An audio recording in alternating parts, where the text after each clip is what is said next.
São Miguel Arcanjo, defendei-nos no combate, seja o nosso refúgio contra as maldades e as ciladas do demônio. Ordene-lhe Deus, instantemente o pedimos, e vós, príncipe da milícia celeste, pela virtude divina, precipitai no inferno a Satanás e a todos os espíritos malignos que vagueiam no mundo para a perdição das almas. São Miguel, São Gabriel, São Rafael, Santo Anjo da nossa guarda, combatei e rogai por nós. Meus queridos, hoje nós vamos entender algo necessário e muito importante para o seu caminho espiritual. Sabe, muitas vezes você vai levantar verdadeiras proteções, não é? Vai erigir verdadeiras muralhas de proteção na sua vida. Proteção contra, sobretudo aí, proteção contra o maligno, não é? Afinal de contas, São Paulo vai dizer na carta aos Efésios que, não é, nós batalhamos, não são contra homens de carne e sangue, mas contra os principados e potestades espalhados aí nos ares. Acontece que, muitas vezes, ao nos fecharmos, não é, sobre essa muralha de proteção, nós nos esquecemos de um detalhe. O inimigo, ele está dentro. Por que eu estou dizendo isso? Porque existem desordens dentro de você que te levam à ruína. Quando eu preparava essa pregação, eu imaginava exatamente o seguinte, como se Satanás viesse atear fogo, não é? Não é o fogo do Espírito Santo, um fogo consumidor, não, mas é um fogo que destrói, que arruína. Então Satanás vem para incendiar, para lançar este fogo, e ele vai usar os materiais. Acontece que a palha, a madeira, o combustível, ele encontra dentro de você. Se ele não encontra em você o combustível, a matéria necessária para arruinar, para destruir, não adianta. Ele pode fazer o que ele quiser fazer, não vai adiantar. Você não forneceu, você não colocou nas mãos dele o material necessário para a destruição. Consegue compreender isso? Então, o material ele encontra dentro de você. Que material é esse, irmã? Os teus vícios. Aquilo que está ali ainda como as fraquezas. Então hoje nós vamos falar sobre aquela que é a rainha de todos os vícios. Aquela que inclusive vai dando origem a vários outros vícios aí na sua vida e que já arruinou muitos matrimônios, que já arruinou muitos relacionamentos, que já arruinou muitas famílias, que já arruinou muitas vocações. Pessoas que de fato receberam o chamado do Senhor, pessoas que receberam do Senhor uma missão e junto com essa missão foram capacitadas, receberam do Senhor dons e talentos, mas se perderam. Como é possível, irmã Maria Raquel? Por causa deste vício tão terrível. Na verdade, hoje nós vamos falar de dois. Aquele mesmo que precipitou Satanás, criado um anjo de luz, foi criado bom por Deus, mas se corrompeu, se perverteu por causa do seu orgulho. Quantas vezes ali o casal não se entende, porque ninguém dá o braço a torcer. Porque falta um gesto de humildade. Uma Maria Raquel que era preciso para salvar aquele casamento. Um ato de humildade. Um ato de humildade. Se amam, mas são orgulhosos e o orgulho está se sobrepondo até mesmo ao amor que os uniu. Olha isso aqui. Quantas oportunidades, quantas tragédias por causa do orgulho. Eu queria meditar, partilhar com você então a história de um alto comandante aí, chefe do exército, o sírio Naamã. Está aí abra a sua Sagrada Escritura, 2 Reis, capítulo 5. 2 Reis, capítulo 5. Nós vamos nos encontrar aqui com essa história. Veja, Naamã, chefe do exército do rei de Arã, era um homem muito estimado e considerado pelo seu soberano. Porque foi por meio dele que o Senhor dera vitória aos arameus. Então, Naamã é um homem muito considerado, é um homem estimado. Mas esse homem, valente guerreiro, contraiu lepra. E naquela época, você sabe, isso aqui era quase como uma sentença de morte. Só um milagre.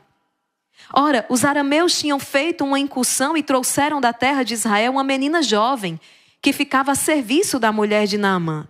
E disse ela à sua senhora: se o meu amo se apresentasse ao profeta que mora em Samaria, sem dúvida, o livraria de sua lepra. Naamã então foi então informar o seu soberano. A menina da terra de Israel disse isso e isso, tal e tal coisa. E o rei então lhe disse: vai que eu mandarei contigo uma carta para o rei de Israel. Naamã partiu, levando consigo 10 talentos de prata, 6.000 siclos de ouro, 10 mudas de roupa. Entregou ao rei de Israel a carta que dizia: quando receberes esta carta, saberás que eu te enviei Naamã, meu servo, para que eu cures de sua lepra. Então o rei mandou a carta recomendando ali o seu servo, um dos melhores do seu exército, Naamã, para que fosse curado da lepra. O rei de Israel, tendo lido a carta, rasgou as vestes e disse: sou eu, porventura, Deus, dono de morte e vida, para que esse rei me mande alguém para eu curar de lepra? Atenção, vereis que ele busca pretexto contra mim. Mas quando Eliseu, o homem de Deus, soube que o rei de Israel havia rasgado as vestes, mandou dizer-lhe: por que rasgaste tuas vestes? Que Naamã venha a mim, para que saiba que há um profeta em Israel. Então Naamã foi lá com seus cavalos e carros, parou à porta da casa de Eliseu. Eliseu mandou um mensageiro para lhe dizer: vai, lava-te 7 vezes no rio Jordão, tua carne será curada e ficarás limpo. Naamã, irritado, foi embora, dizendo: eu pensava que ele sairia para me receber, levantando-se para invocar o nome do Senhor, seu Deus, e que passaria sua mão sobre a ferida da lepra para me curar. Acaso os rios de Damasco, o Abana e o Farfar não são melhores do que todas as águas de Israel? Acaso não poderia eu me banhar neles para ficar limpo? Deu meia volta e partiu dali indignado. Meus irmãos, nós estamos aqui diante de um homem excelente na arte de guerrear. Um homem, como dizia a palavra, estimado pelos seus. Um homem que alcançou muitas vitórias. Mas acontece que tudo isso que ele recebeu como um dom acabou inchando de orgulho. Esse homem é um homem orgulhoso. Está aqui diante dele a oportunidade dele ser curado. Mas o orgulho dele é tão grande que ele prefere ir embora. Por quê? Porque na sua cabeça, na sua concepção, o profeta, o homem de Deus, deveria recebê-lo. Sou eu que estou à sua porta. Você deve vir receber-me. Você deve levantar a sua mão e invocar o nome do teu Deus sobre mim. Olha a arrogância deste homem. A mesma arrogância de Lúcifer, o orgulho também dos nossos primeiros pais que quiseram ser como Deus, o orgulho de tantas pessoas, talvez hoje, você se identifique até ao ler essa história. Porque você não só está pedindo a cura ao Senhor, como já disse ao Senhor como é que a cura vai acontecer. Está preso nos seus conceitos, preso na sua maneira de pensar e enxergar as coisas. A sua família está se destruindo dia a dia e você continua preso aos seus conceitos. Não está dando certo. Ei, acorda, não está dando certo. E não é o mundo que tem que mudar. A mudança, ela precisa começar em você. É a questão do óculos que você está usando, está tudo feio, está tudo horrível. É o seu enxergar que está terrível. Veja, Naamã então decide ir embora. Gente, a cura está ali na frente dele. A reconciliação do teu matrimônio está ali na sua frente. É um ato de humildade, é um ato de abaixar-se, de reconhecer o teu erro. O teu Deus está te esperando no sacramento da confissão para que você peça perdão dos teus pecados e comece uma vida nova. Mas eu não vou me confessar com o padre. Um homem pecador como eu. É verdade, ele é pecador como você. Mas ele foi escolhido e ungido por Deus como sacerdote. E a igreja, então, nos seus mais de 2000 anos de história, e a palavra de Deus nos atesta isso, o Senhor conferiu aos seus apóstolos o poder de perdoar pecados. E você vai dizer a Deus como é que se perdoa pecados agora? É você que vai dizer. Quantos anos você tem, meu querido, minha querida? 90 anos, celebrei aqui outro dia 102 anos de uma guerreira do exército de São Miguel. 102 anos... deve ter uma vasta experiência e tem lá a sua sabedoria. Mas nós estamos falando aqui de uma senhora de mais de 2000 anos de história. Uma instituição que não é humana, é divina. Veja o quanto que nós estamos então exalando orgulho, soberba. E por isso se perde então no caminho da salvação. E quem que pode convencer os corações? O Espírito Santo. Ele é o divino conselheiro. Que ele possa soprar e convencer os corações. Ontem eu vi uma imagem, e essa imagem eu guardo comigo, e eu fui procurar e me encontrei de novo, queria imprimir para tê-la essa imagem sempre diante dos olhos. É um dos milagres de Santo Antônio. Conhece o milagre da mula? Não é? Numa das disputas ali de Santo Antônio com os hereges, enfim, desafiaram Santo Antônio, não vou entrar em detalhes da história, mas o fato é que uma mula ficou um tempo considerável sem comer, e colocaram então ali, o desafio era que colocasse a comida, pão material e o Santíssimo Sacramento do lado. Para onde a mula iria? Com fome? Se ela iria ali, né, para a ração, não sei, a comida que colocaram ali para ela, ou se ela reconheceria ali o Santíssimo Sacramento. Estou falando de uma mula, um jumento, um burro, não sei como é que você chama aí na sua terra.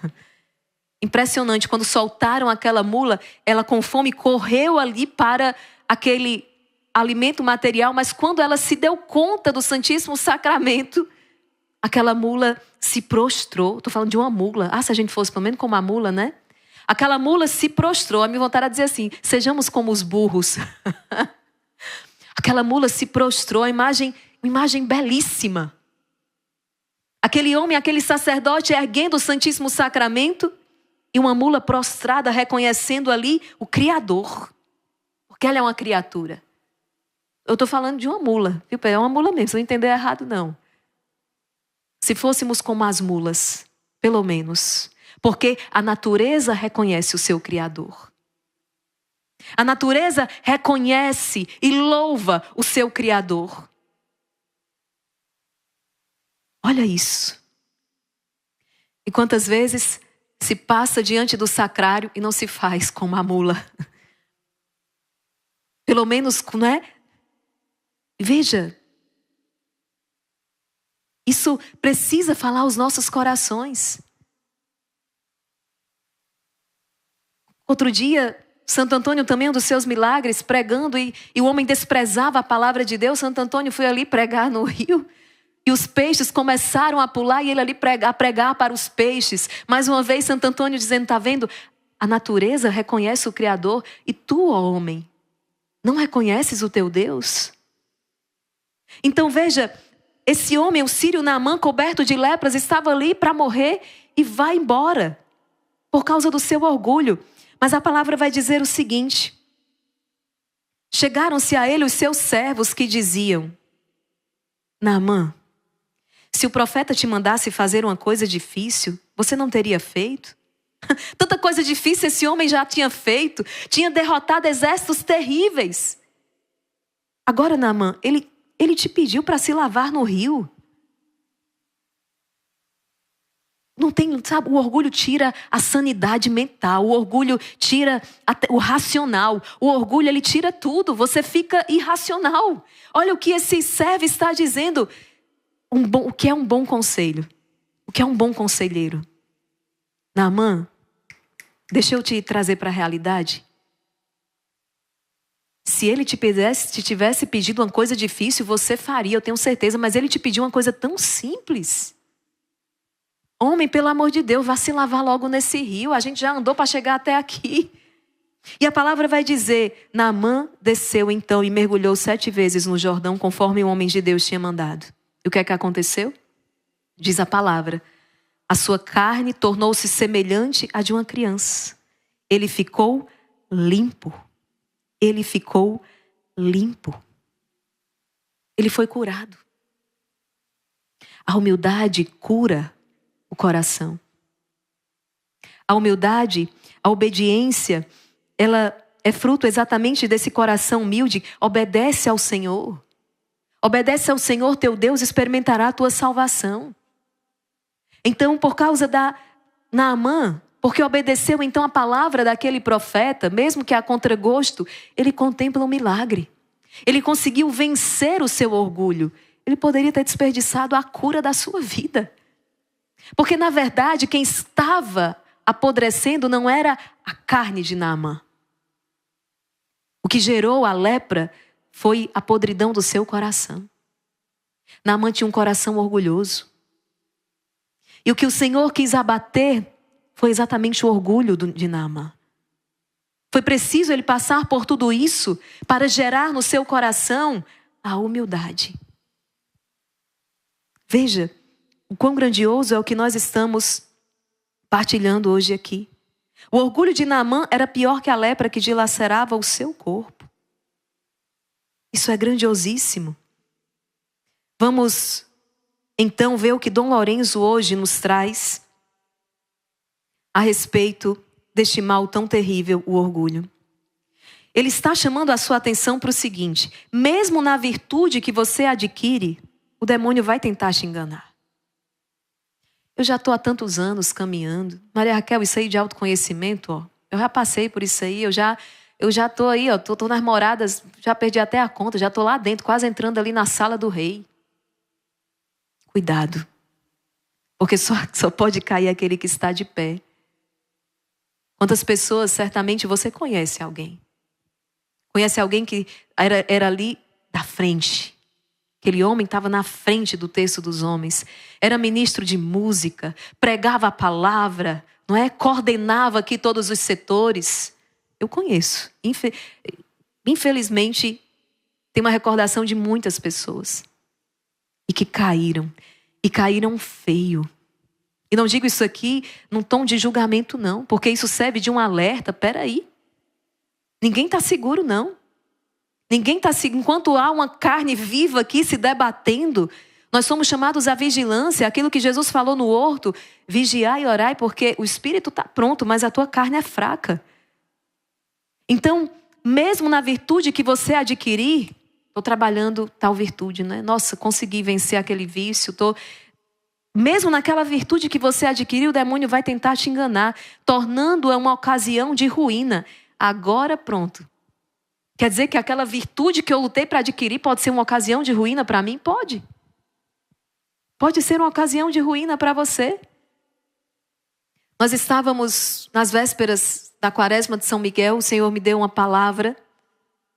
Era uma palavra de vitória. O rei Ezequias alcançava uma grande vitória. E que bonito. Vinha contra ele um exército muito grande. E ele com um exército tão pequeno. Mas o Senhor lhe dava uma palavra, dizia: não tenha medo. Porque quem está com eles é um braço humano. Mas quem está com você é o braço de Deus. Então não tenha medo. Era um exército pequenininho com um exército absurdo do outro lado.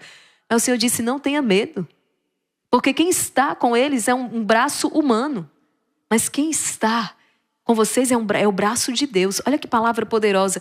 Era uma palavra tão bonita. E eu fui lendo, porque né, a história, quando chegou mais na frente, coitado do rei Ezequias, caiu na vanglória. O orgulho dominou seu coração. Ele esqueceu que era Deus que dava a vitória para ele. Ele esqueceu que era Deus que tinha dado a vitória para ele. Pode ser que você, em algum momento, tenha esquecido que foi Deus que te deu esse José, que foi Deus que te deu essa Maria, que foi Deus que te deu esse filho. Mãe, por que você está segurando esse filho que disse que quer abraçar a vida religiosa que Deus chama ao sacerdócio? Ele não é teu, foi Deus que te deu. O que é que tu tens que seja teu? Já sei, tem uma coisa que é tua. Tem uma coisa que é nossa 100%. Sabe o que é? Pecado. Aí é teu. Aí é teu 100%. Você que concebeu. No mais, nada. Nada. Nós não podemos... Por isso que é um pecado terrível atentar contra a vida. Não seja de outro ou contra a própria. E a gente faz... E você pode estar fazendo isso de várias maneiras. Quando você despreza os cuidados devidos para com a sua saúde.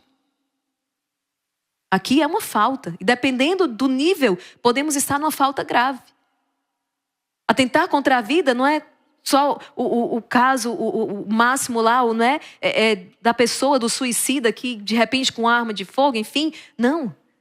Mas tem gente que vai provocando a sua morte dia a dia, de maneira irresponsável. Como, por exemplo, dirigir um veículo numa velocidade ali absurda. Não tomar os cuidados necessários.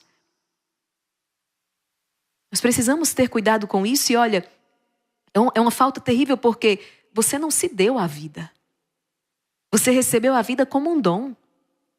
Você recebeu a vida como um dom. Então, essa vida, ela pertence ao Senhor. Certa vez um o ministro de oração conduzia ali a oração e foi dizendo, jovens ali, dizer, entregue ao Senhor. O que é teu que você hoje quer entregar ao Senhor? Eu sei que no final das contas, a gente se via sem nada. Eu não tenho nada, nada é meu. Como é que eu vou dizer, Senhor, eu te entrego esse dom, é dele. É dele, foi ele que deu, esse talento foi ele que deu.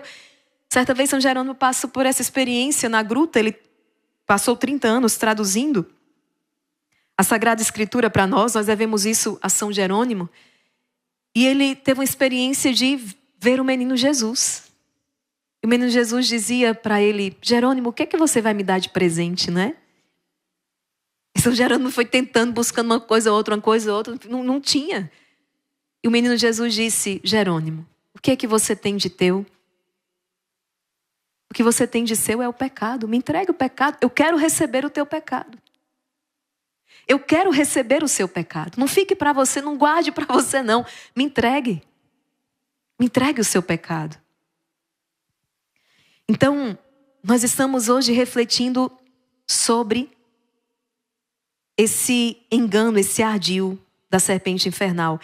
Ele nos eleva excessivamente nelas para depois nos fazer cair no vício da soberba. Olha o que é que Dom Lorenzo está dizendo. Você pensa que o inimigo só age quando, por exemplo, você foi chamado ali, não sei, ou você está nos afazeres da sua casa, tá? Então você fez um bolo, se esforçou, se sacrificou, deixou de fazer outra coisa, foi no mercado, comprou para fazer uma surpresa para os seus filhos. E de repente, quando o bolo saiu ali do forno, chegou o seu filho, comeu um pedaço e disse, mãe, tá horrível. Vou dar um exemplo aqui. As senhoras não sabem fazer um bolo e tal, e aquilo te entristeceu. Você até pode chegar e dizer, nossa, você vai comentar com o seu esposo ou com outra pessoa e vai dizer, mas eu vou perdoar o meu filho porque eu sei que foi Satanás falando na boca dele para me deixar para baixo. A ingratidão do meu filho, né? Não digo que você não está, até que a sua reflexão, de fato, né? Eu estou de acordo com você. Mas não pense que a serpente infernal, que se valeu ali da fraqueza do teu filho, da ingratidão do teu filho, para te entristecer, para te atingir, não pense que ele tem só essa técnica não, certo? Porque chega depois o seu filho mais novo e diz, mãe, que bolo é esse? O melhor bolo da minha vida. Mãe, ninguém faz bolo como você.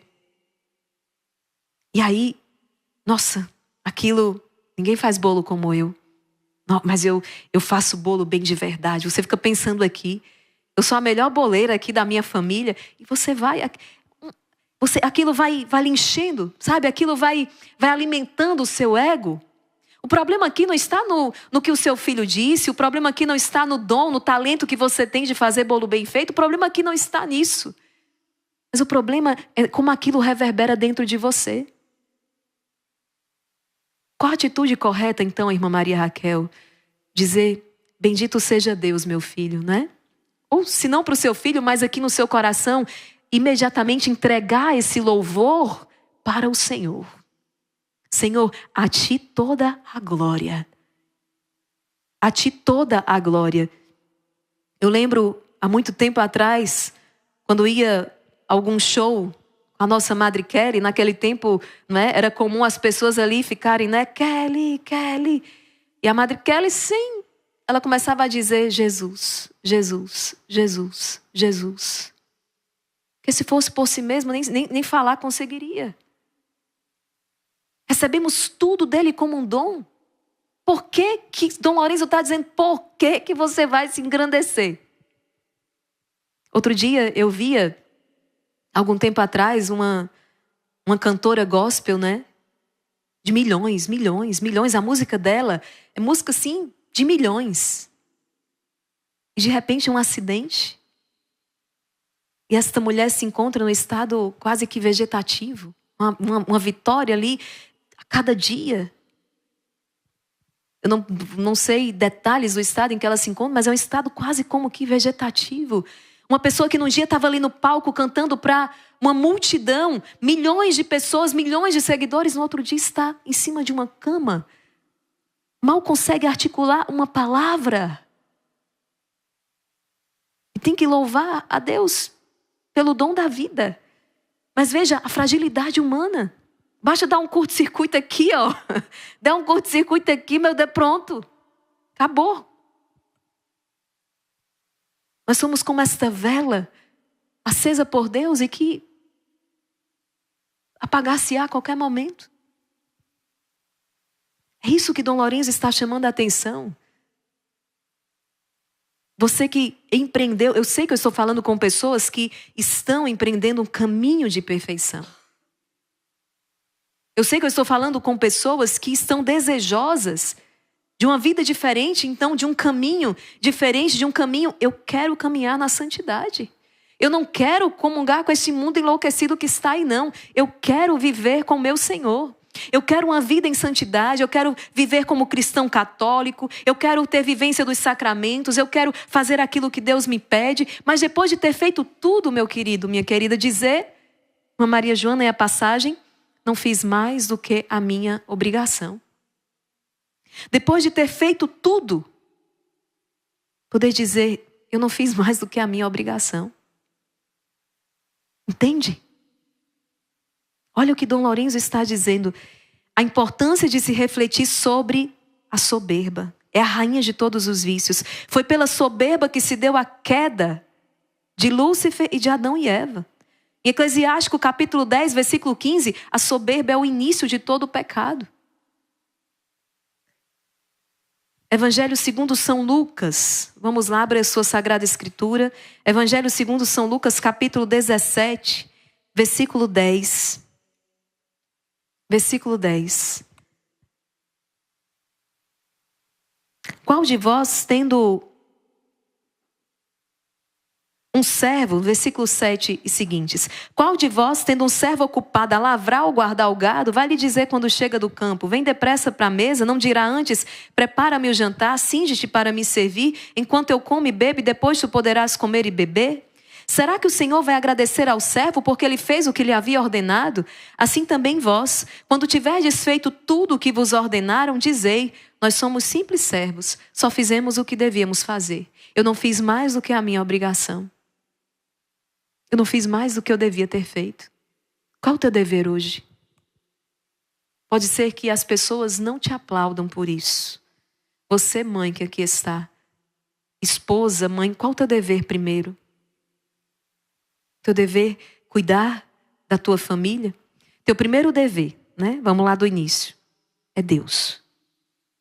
Primeiro dever, adorar o Senhor, servir ao Senhor, buscar o Senhor. E nele, com ele, você vai então conseguir amar, servir a sua família, que vem imediatamente em seguida. O mundo vai dizer assim, a primeira coisa é você, né? Não tem você aqui na lista. Para que tenha você na lista, é preciso que primeiro venha Deus, a sua família. Porque, na verdade, é aqui que você se realiza. Não segundo o mundo, mas segundo Deus. Ah, para que isso? Vai viver sua vida, não é? Não. Que vida? Eu gerei uma nova vida, agora a minha vida é essa vida. É sacrificar-se, é esse o comum, é esse o caminho, é isso. O mundo fica com as suas invenções, trazendo as suas modas, e aí o povo adoecendo, o povo sem sentido na vida. Eu já falei para vocês, o mundo é um péssimo professor, ele não tem exemplo nenhum para dar de nada. Ele quer falar com autoridade, não tem autoridade nenhuma. Basta ver a confusão que está aí fora. Não vamos aprender com ele não, porque vai todo mundo, pela ladeira abaixo. Mas qual o teu dever? Fazer o que devia ter feito, qual o teu dever? Você também, profissional, que aqui está cumprindo ali os seus deveres de ofício. A queda de Lúcifer, criado como um anjo de grande luz e beleza, ele caiu por causa da sua soberba, ele não aceitou o plano de Deus. A sua história é um alerta sobre como até os maiores dons podem se tornar causa da nossa queda se nos deixarmos levar pela vanglória. Aqui já entra um outro mal, né? A vanglória. Isaías, no capítulo 14, versículo 12 ao 15. Olha aqui.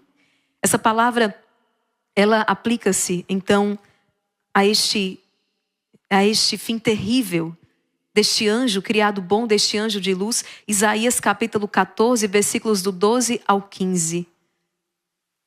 Então caíste dos céus, astro brilhante, filho da aurora. Então foste abatido por terra, tu que prostravas as nações. Tu dizias, escalarei os céus e erigirei meu trono acima das estrelas. Eu me assentarei no monte da Assembleia, no extremo norte. Subirei sobre as nuvens mais altas e me tornarei igual ao Altíssimo. Entretanto, eis que foste precipitado à morada dos mortos, ao mais profundo abismo. A palavra diz o quê, gente? Aquele que se elevar será humilhado. Aquele que se exaltar será humilhado. E não é porque Deus é ruim, não. É porque Deus é maravilhoso. Ele tem que abater a tua cerviz.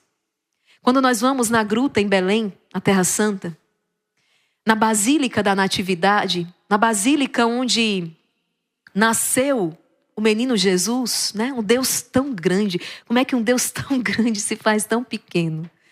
Então, na Basílica da Natividade, a porta, ela é muito pequenina.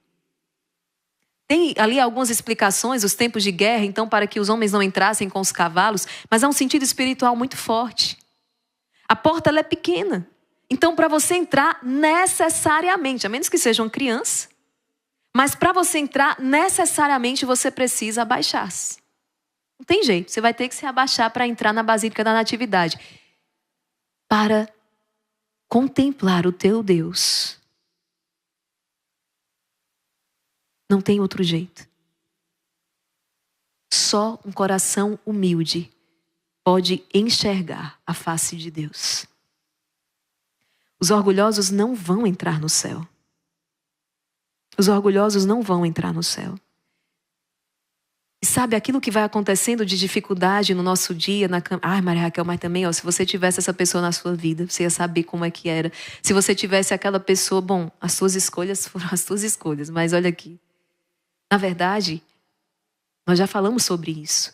Aquilo que acontece fora é para revelar o que tem dentro de você. E se você não pode controlar o que está fora, você pode. É uma possibilidade.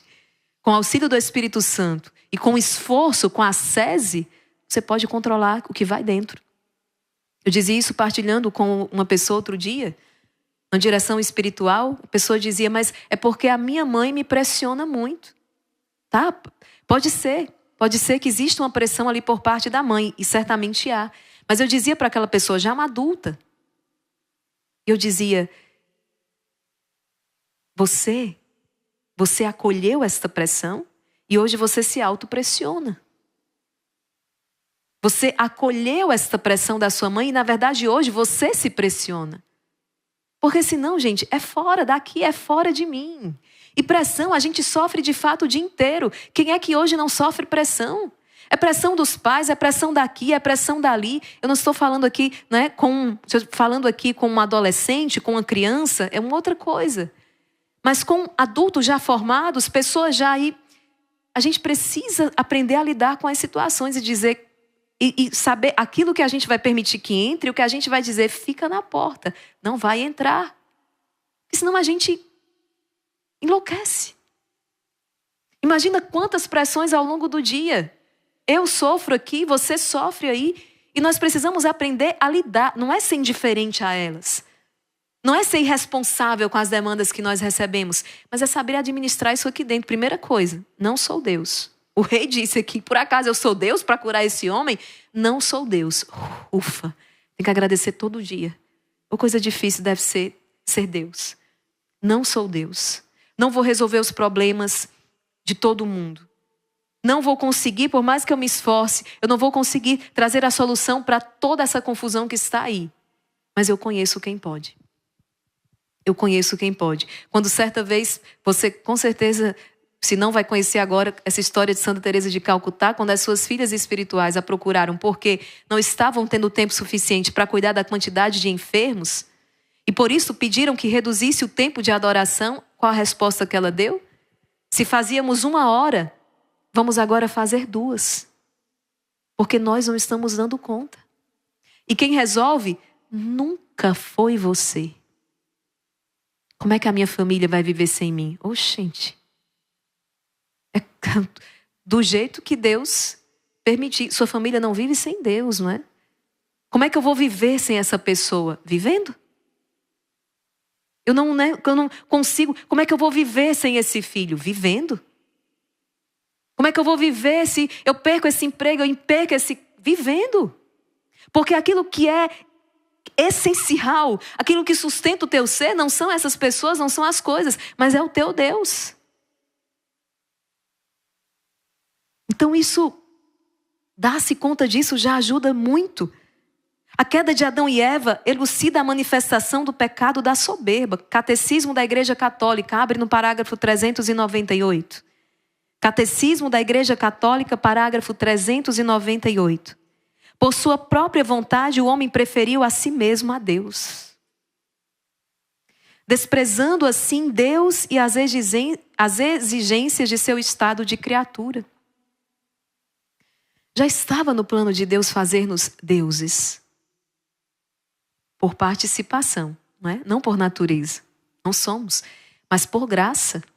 Deus, já era desejo de Deus nos introduzir esta vida divina em nós.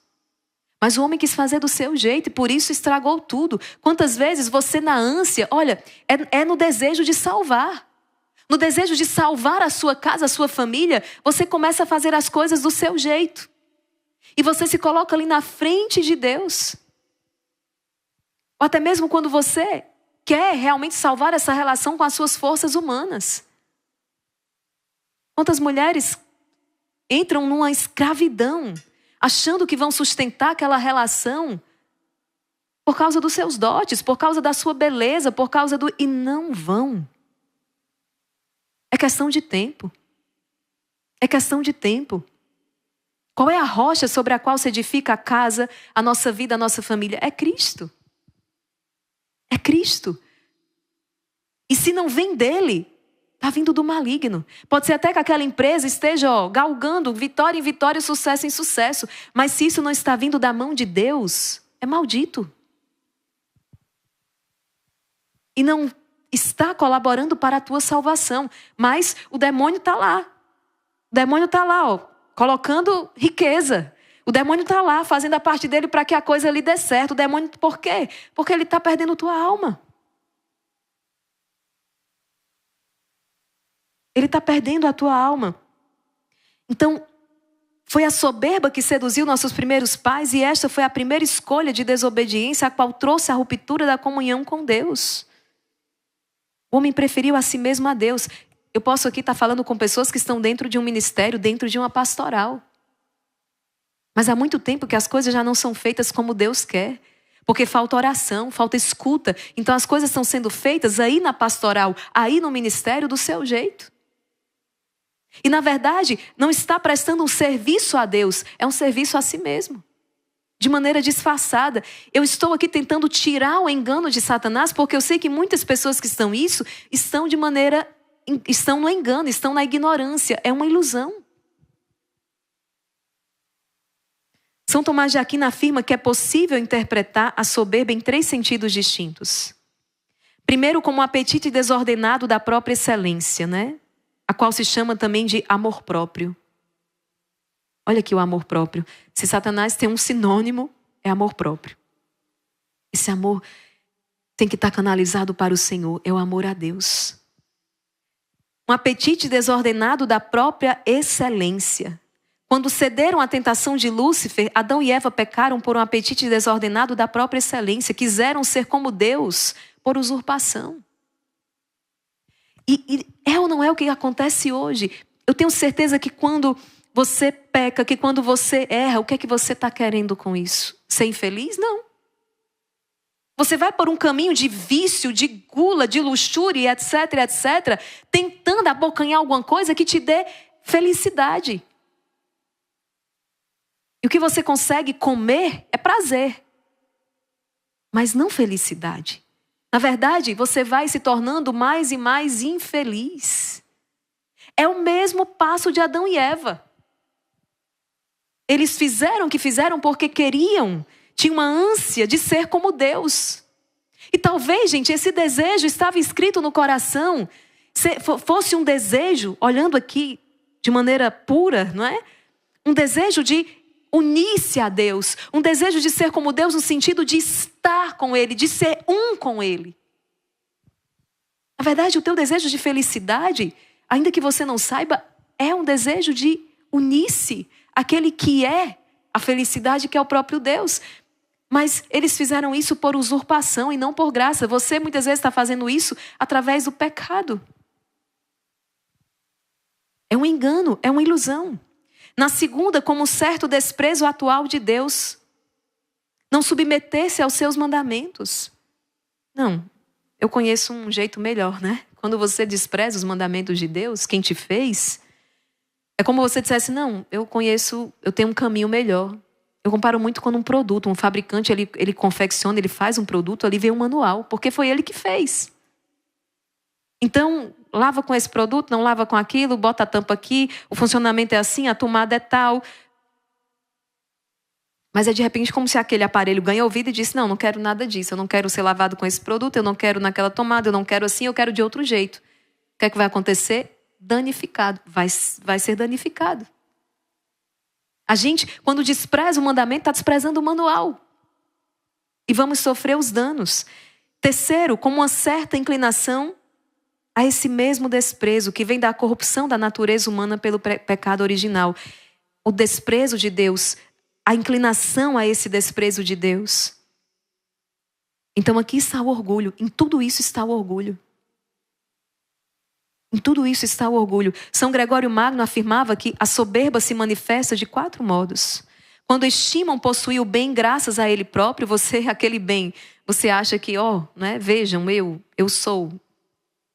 Quando mesmo acreditando que o bem lhe foi dado do alto, mas acham que foi por seus méritos que o recebi. Deus me deu isso porque eu sou maravilhoso. Não é? Eu alcancei isso aqui de Deus porque é quase como o fariseu que entra no templo e vai dizer o quê, não é? Obrigado, Senhor, louvado seja o Senhor, porque eu não sou como os outros. Então, acreditando que o bem lhes foi dado do alto, mas acham que tem mérito ali. É um mérito, você que fez por onde alcançar aquilo. Quando se gabam de possuir o que não possuem. E quarto, quando desprezando os demais, apreciam particularmente ostentar o que possuem. Gente, a ostentação. Nós vivemos no tempo da ostentação. O tempo miserável. Mas eu tenho que olhar para esse tempo e dizer assim, onde abundou o pecado, superabundou a graça de Deus. A Marijana partilhava comigo ali antes do rosário algumas coisas aí, gente, do mundo do TikTok. Que assim, eu digo para vocês, graças ao bom Senhor que, né, eu não sou Deus. Porque senão a gente ia fazer como São Pedro, eu manda descer fogo do céu. Vai começar por mim, né? Essa é a primeira. Porque assim, é um estado muito difícil, mas é porque é doloroso. Ver a juventude tão iludida e tão enganada. Um dia nós passamos por ali. E graças a Deus que, não é? Graças a Deus que uma mão estendida, que a misericórdia de Deus alcançou. E hoje nós precisamos ser essas mãos estendidas para alcançar esses jovens que estão ali no engano. Eu estava vendo uma coisa cristã, católica, quando de repente entra um negócio mundano, depois pecaminoso, depois uma confusão, que eu não posso nem falar aqui, e aqui não saía daquilo ali. Eu disse, tem um jeito bem fácil, né? Apaga, tira do telefone, tira do celular, apaga esse aplicativo, joga... Eu não sei como vocês estão aí, mas eu estou um pouco assim, aos poucos estou fazendo uma limpeza no aparelho, sabe? Uma limpeza. Porque os meus olhos são janela da alma, né? E veja, então a ostentação, hoje tem que ostentar, né? Não é o seu, não, mas eu tenho que fazer para mostrar, eu tenho que ostentar, eu tenho que colocar, tenho que registrar a foto, tenho que colocar no Instagram onde eu estou, o que eu estou comendo, o que eu estou fazendo. Enfim, vamos nos perguntar, assim, qual a intenção? Acho que você pode, ao fazer isso, você pode perguntar, essa publicação aqui, qual a intenção que eu tenho com ela? Ontem eu postei o Rios convidando as pessoas para o tríduo de Santa Terezinha, do Menino Jesus. A gente posta coisa todo dia. O problema aqui não está em postar. Não é? O problema é olhar para aqui e dizer, qual a minha intenção? A minha intenção, minha Maria Raquel, é convidar as pessoas para a oração, porque eu sei que aqui na oração as coisas acontecem. A palavra de Deus, o rosário de Nossa Senhora, a intercessão de Santa Terezinha, conduzir as pessoas à amizade. Por que eu estou aqui agora numa rede social, aqui, pregando a palavra de Deus? evangelizando, porque eu entendo que aquilo que Deus me pede agora, que essa é a minha missão, e que hoje esse é o meio, o canal que vai chegar até mais pessoas. Então, perguntar-se já ajuda muito. Para quê? Vamos postar uma... Para quê? Isso é uma pergunta séria, assim. Para que eu vou postar essa foto? Qual a minha finalidade? Então, é o que hoje nós vemos tanto nas redes sociais, não é? Por vezes se posta para mostrar que eu tenho isso, né? Que eu consegui isso, que eu... Então, fica aqui essa reflexão. Meus queridos, eu vou tocar aqui na vanglória, nós já estamos com o horário bem adiantado, mas vamos tocar nisso aqui que é um mal terrível também. Nada cega mais o coração e obscurece mais a inteligência do que preferir a glória tola e vazia que vem dos homens, àquela verdadeira e sincera que vem de Deus. Eu separei aqui algumas passagens bíblicas, né? Filipenses 2:3. Nada façais por espírito de vanglória. Nada. Nada façais por espírito de partido ou vanglória, mas que a humildade vos ensine a considerar os outros superiores a vós mesmos. Eu falava ainda há pouco, por que eu vou postar mesmo? Para que eu estou postando isso aqui? Será que o Senhor está dizendo, nada façais por espírito de vanglória? Essa vanglória é uma glória vã, é atribuir, né, a si e a outra pessoa, uma glória que só deve ser dada ao Senhor. Gálatas 5:26, não sejamos ávidos da vanglória, nada de provocações, nada de inveja entre vós. Nossa, hoje, né, ninguém elogiou aquilo que eu fiz. Não digo que as pessoas não possam expressar uma gratidão, mas você não pode se deixar abater por isso. O seu coração tem que ser grato, mas ele não deve depender da gratidão das outras pessoas, entende? E quando de repente você diz assim, no seu íntimo aqui, né? Então, também não vou fazer mais não. Eu arrumei tudo, limpei tudo, ninguém disse nada, faço mais não. Olha, é até melhor mesmo que não faça. Porque você estava fazendo, não era com reta intenção. Mas se você parou de fazer, se ninguém reconhecer, você parou de fazer, é o primeiro indicativo de que não era. A intenção não era reta e pura, não era para a glória de Deus, não era, mas era para receber o reconhecimento. E isso não está certo. Repito, que você tenha um coração grato, que você possa reconhecer os grandes feitos do Senhor e aqueles que Ele usa como instrumento, mas não se condicione, não espere dos outros isso, entendeu? Faça o que você tem que fazer porque você deve fazer. Você vai prestar contas diante do Senhor. Se a pessoa voltou lá e te agradeceu, bendito seja Deus. Se ela não te agradeceu, bendito seja Deus, que a palavra diz assim, né? Quando a gente não receber a recompensa daqui, vamos receber dele. E a dele é muito melhor. Quem trabalha no escondimento deve ser a melhor coisa do mundo. Porque a palavra diz que uma mão não sabe o que faz a outra, porque o próprio Senhor vai te dar a recompensa. Então, se não receber o reconhecimento dos homens, fique mais feliz ainda. Porque a tua recompensa vem do Senhor. Teus filhos não te agradecem o que você faz, eles são ingratos mesmo. Vão lá na frente e vão ter uma pagazinha disso aí. Mas não fique triste, não. Por quê? Porque a tua recompensa vem do Senhor. Não é? No seu trabalho, na sua casa, não reconhecem o seu esforço, o seu sacrifício? Deixa estar. Porque a tua recompensa, o teu reconhecimento vem do Senhor. Deus vê tudo. Deus vê até aquela lágrima que você derramou ali no travesseiro, sufocando um choro no final de um dia, por causa das dores, os sacrifícios que você fez. Ninguém viu, mas Deus viu. Filho, filha, Deus viu. Deus viu aquela palavra dura que você suportou e não revidou. Deus viu. E pedrinhas preciosas incrustadas ali na tua coroa. A recompensa dos homens não chega, não sacia. A recompensa dos homens pode até gerar isso aqui. Fica com a recompensa do teu Senhor.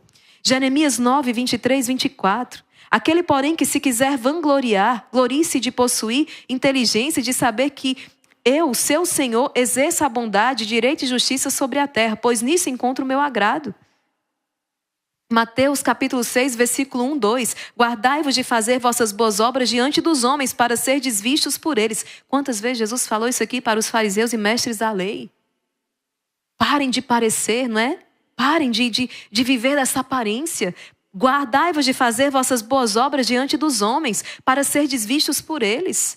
Do contrário, não tereis recompensa junto de vosso Pai que está no céu. Atenção! Pois quando dás esmola, não toques trombeta diante de ti, como fazem os hipócritas nas sinagogas, nas ruas, para serem louvados pelos homens. Em verdade, eu vos digo, já receberam a sua recompensa. Já receberam a sua recompensa. Quando o Instituto realiza, como neste final de semana, não é? O alimento das famílias carentes, e nós dividimos isso com vocês por uma finalidade muito clara. Primeiro, porque são vocês que estão investindo na obra. Nós precisamos dar a conhecer a vocês o destino que o investimento de vocês aqui no Instituto tem. Então, as pessoas que enviaram suas doações estão aqui. É aqui que você está investindo. Segundo, para mobilizar as pessoas, porque se não houver, se as pessoas não chegam junto, não investem junto, como é que a gente faz isso?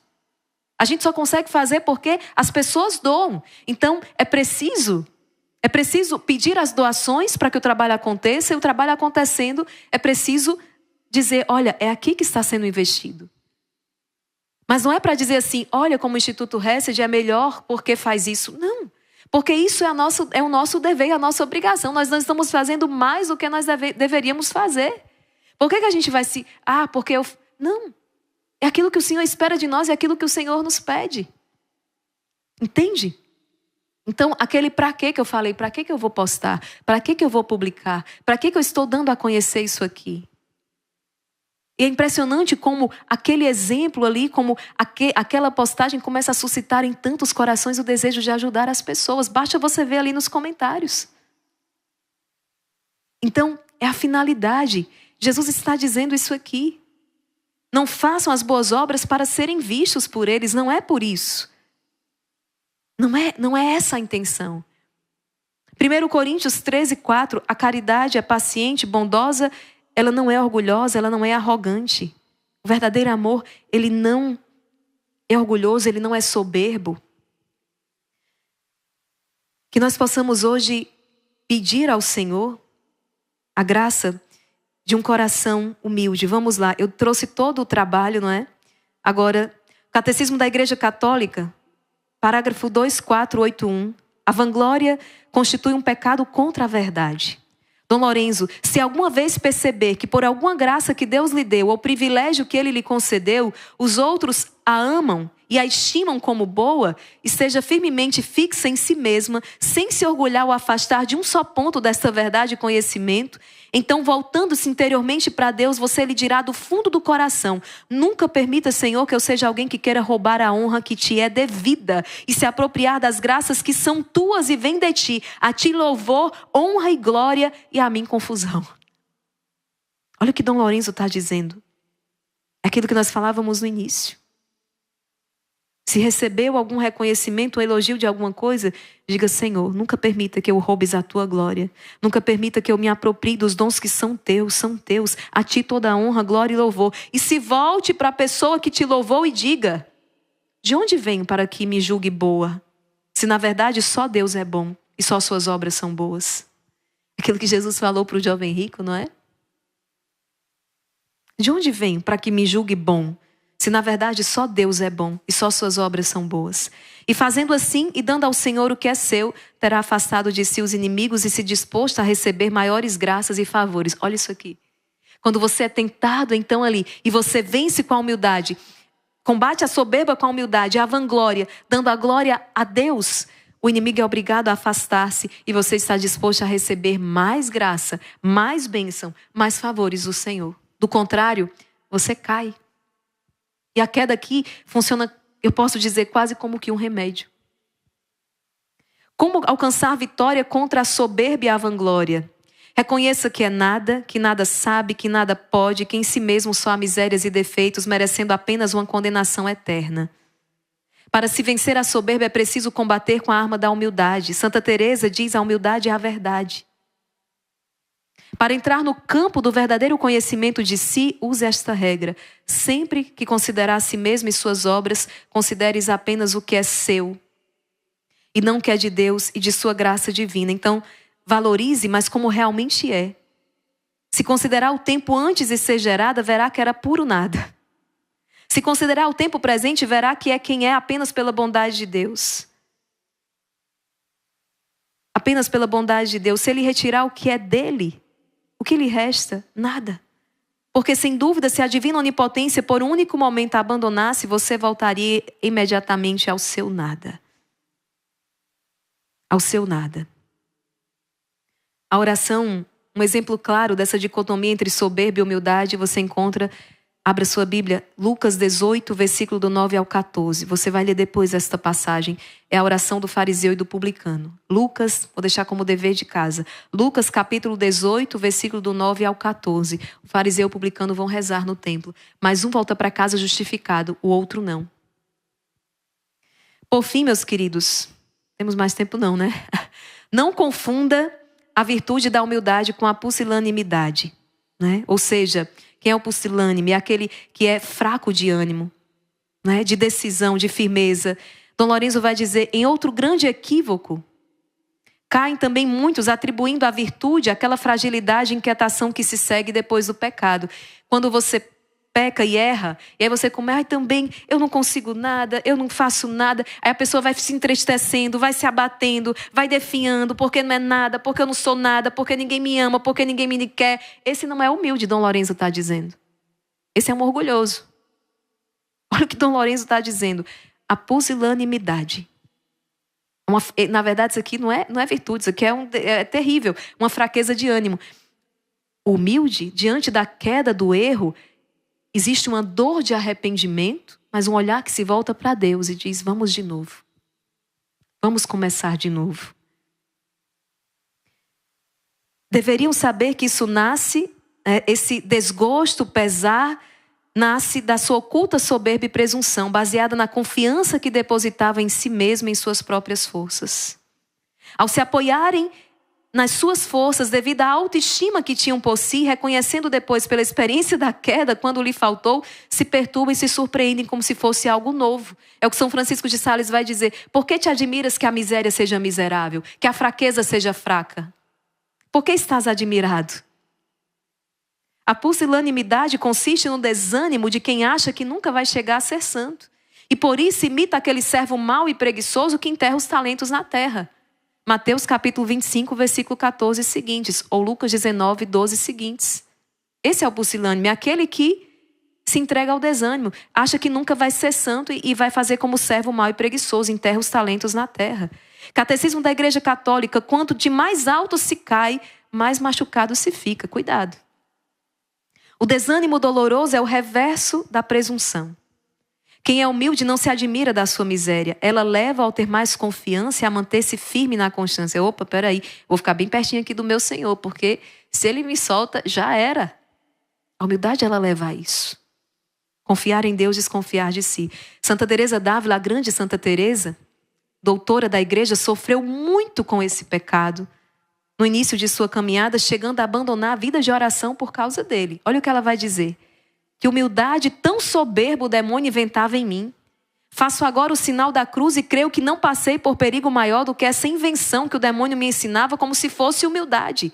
Mas na verdade não era. Ele me sugeria que sendo eu uma coisa tão ruim, eu não podia dedicar-me à oração. Eu sou ruim, não presto, eu vou ficar... Então eu não podia me dedicar à oração, não tinha jeito. Bastava fazer as orações obrigatórias, como todas, e como nem isso eu fazia bem, não podia querer fazer mais. Você não reza nem as obrigatórias direito, por que você vai querer fazer as outras orações, Teresa? Pois assim, agindo, desrespeitava e desprezava os favores de Deus. Ou seja, sobre uma falsa humildade, né? Teresa se entregava à mediocridade. Não, tu foste feita para coisas elevadas. É o que diz o Senhor, teu Deus. Tu foste feito para o alto. Esses dias, subindo o monte para visitar o santuário de Nossa Senhora da Penha, meditávamos nisso, né? O arcanjo Miguel Também ele gosta de dizer, só aparece nas alturas, gente. É impressionante. Todo quando vai visitar o Santuário de São Miguel, sobe, sobe, sobe, sobe. E a pessoa que estava comigo ali dizia, eu acredito, sabe por quê, irmã Maria Raquel? É para dizer assim para a gente, ó, busque o alto, você nasceu para o céu, você nasceu para o céu. Para de ficar rastejando aqui como, né? Você nasceu para o alto, você nasceu para o céu. Amém? Filhos queridos, supliquemos a graça ao Senhor, né? A graça de combatermos o orgulho, a vanglória, a graça de caminharmos em humildade. O grande poder de São Miguel, de Nossa Senhora de São José, é a humildade. O humilde vence. O humilde vence todas as batalhas. Ele vence a serpente infernal. Que a humildade seja a tua espada, seja a tua arma poderosa. Você vencerá na tua casa, você vencerá na tua empresa, você vencerá na tua vida com a arma da humildade e dando sempre glória a Deus. Amém? Envie esse vídeo, compartilhe. Tenho certeza que muitas almas precisam ser instruídas neste caminho. Deus abençoe você e até o nosso próximo encontro, se Deus quiser.